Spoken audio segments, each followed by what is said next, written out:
So things you can do if you're constipated, one, maximize your water intake, right? The more water there is, the more liquid there is in that lazy river that's supposed to lead out of the colon. So if that lazy river is dried up, things get stuck. So make sure that you have maximized your water.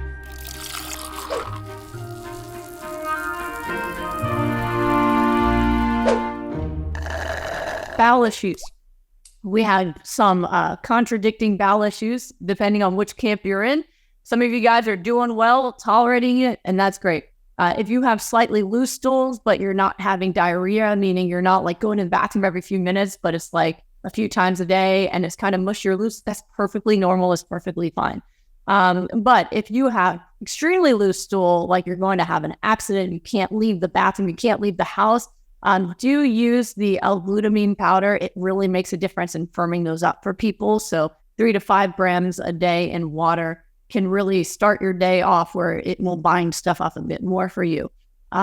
If you are constipated, which we had a few of you that are on the other camp, constipation means that your bowels just aren't strong enough to manage all of the fiber, right? And not yet. So things you can do if you're constipated, one, maximize your water intake. Right? The more water there is, the more liquid there is in that lazy river that's supposed to lead out of the colon. So if that lazy river is dried up, things get stuck. So make sure that you have maximized your water. Also, flax oil.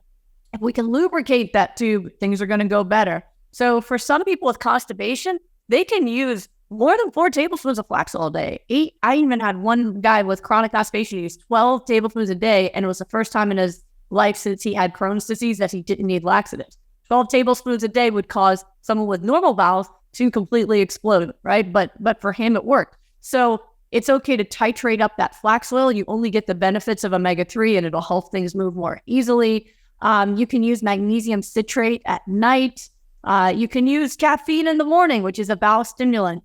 And if you've done all of those things and you haven't gone in 2 days, it's time to use some extra help. So there's like smooth move teas, there's enemas that you can get at the over-the-counter, things like that. You might need some help. I don't want anyone going more than a couple of days without going because you're adding a couple pounds of food into your body a day. There's a limit to how much you can put in and not add output. So if you need help, empty out and then start again using the high-level flax oil, the magnesium citrate, the caffeine in the morning, right from the get-go, and see if you can prevent that constipation from reoccurring, okay? For some folks, when their bowels are really slow, they do need to do something like, an over-the-counter enema, something every once in a while to kind of get things emptied out, but you do need to empty, okay? So make sure you're using all of those tips.